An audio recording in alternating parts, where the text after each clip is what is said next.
अगले चैप्टर की ओर है। उस चैप्टर का नाम है सरफेस केमिस्ट्री, पृष्ठीय रसायन। फिजिकल केमिस्ट्री का ये लास्ट चैप्टर है, 5वां चैप्टर है। सरफेस केमिस्ट्री, पृष्ठ रसायन। तो पृष्ठ रसायन कहते किसको हैं? तो कहता है रसायन विज्ञान की एक शाखा है।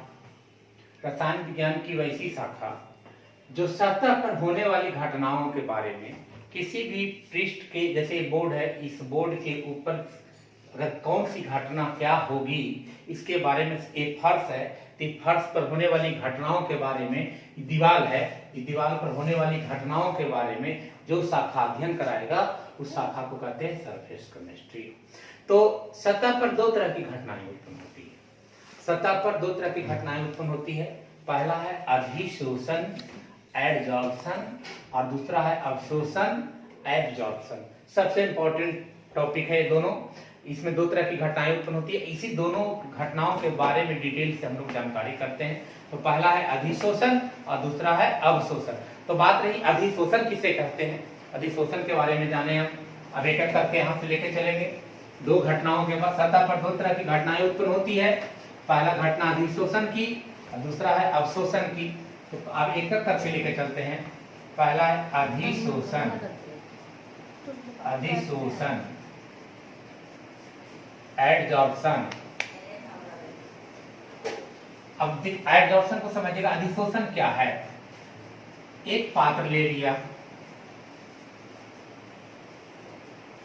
ध्यान से समझिएगा। एक पात्र ले लिया, इस पात्र में रखा हुआ है द्रव,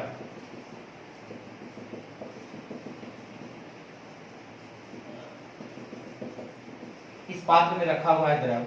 अब कहता है कि जब किसी पिंड को, अधिशोषण किसे कहते हैं? तो जब किसी पिंड को, मान लीजिए कि एक पिंड है, इस पिंड को हम इसमें, इस पात्र में रखे हुए द्रव में इसको डाल दिए, इस पिंड को इसमें डाल दिए। तो कहता है कि जब किसी पिंड को द्रव या गैस में डुबाया जाता है, जब किसी पिंड को, अब इसमें एक पिंड डाल दिए, मान लीजिए कि बड़ा सा पत्थर डाल दिए, पत्थर का टुकड़ा डाल दिए। तो जब किसी पिंड में, पिंड को द्रव या गैस में डुबाया जाता है तो वह द्रव या गैस पिंड के ऊपरी सतह पर ही चिपक कर रह जाए। वह द्रव या गैस पिंड के ऊपरी सतह पर ही चिपक कर रह जाए, इसके अंदर प्रवेश ना करे, तो ये घटना कहलाती है अधिशोषण। जब किसी पिंड को द्रव या गैस में डुबाया जाता है तो वह द्रव या गैस पिंड के ऊपरी सतह पर ही चिपक कर रह जाए, उसके अंदर प्रवेश ना करे। तो जब ऊपरी सतह पर चिपक के रह जाएगा, जिस प्रकार ये दिखाया गया है कि इसके ऊपरी सतह पर ही चिपक करके, बाहरी सतह पर ही चिपक करके रह गया, अंदर प्रवेश नहीं किया, तो यह घटना कहलाती है अधिशोषण। अब यह पिंड कहलाता है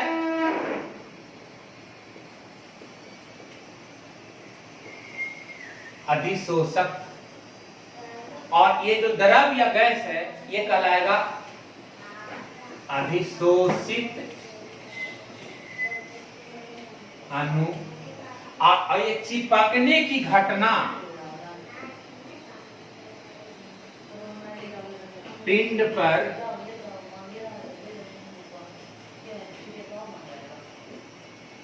चिपकने की घटना कहलाएगा अधिशोषण। तो जब किसी पिंड को द्रव या गैस में डुबाया जाता है तो वह द्रव या गैस पिंड के ऊपरी सतह पर ही चिपक कर रह जाती है, यह घटना कहलाती है अधिशोषण। और जो चिपकता है, अब यहाँ दो चीज, एक चिपकाने वाला, चिपकाने वाला, एक है चिपकने वाला। तो चिपकाने वाला था पिंड, तो पिंड कहलाएगा अधिशोषक। तो चिपकाने वाला कहलाएगा अधिशोषक। चिपकने वाला था द्रव या गैस, तो वह द्रव या गैस कहलाएगा अधिशोषित अणु। तो यह घटना कहलाती है अधिशोषण। मान लिया जाए कि ये मार्कर है, इस मार्कर को डाल दिया पानी में। जैसे मार्कर को पानी में अगर हम डालते हैं तो जो जल के अणु हैं ये मार्कर के ऊपरी सतह पर ही चिपक कर रह जाता है, इसके अंदर प्रवेश नहीं करता है। ये इस सतह के ऊपरी भाग में ही चिपक कर रह जाता है। तो जब सतह के ऊपरी भाग में ही चिपक के रह जाएगा तो यह घटना कहलाएगी अधिशोषण। और इसके जस्ट अपोजिट है वो कब, जब इसके भीतरी भाग में जब प्रवेश कर जाएगा तो यह घटना कहलाएगी अवशोषण। अधिशोषण की घटना, इसका फिगर हम आगे दिखाएं। अब देखिए सेकंड पॉइंट है अवशोषण। तो जब किसी पिंड को मान लिया जाए कि एक पिंड है, इस पिंड को द्रव या गैस में डुबाएंगे। जब द्रव या गैस के अंदर डुबाया जाता है तो वह द्रव या गैस इस पिंड के ऊपरी सतह पर नहीं बल्कि इसके भीतरी भाग में भी प्रवेश कर जाता है। जब इसके अंदर प्रवेश कर जाएगा तो यह घटना कहलाती है क्या, अवशोषण। जैसे रुए को देख लीजिए, रुआ है, अगर रुए को अगर हम पानी के अंदर डालते हैं तो पानी रुए के भीतरी भाग में भी क्या हो जाता है, प्रवेश कर जाता है। जब कपड़े को हम लोग जल में धोने के लिए डालते हैं तो जब ही कपड़े को डालते हैं तो जल के अणु जो कपड़े के भीतरी भाग में भी प्रवेश कर जाता है, तो वह घटना कहलाती है अवशोषण।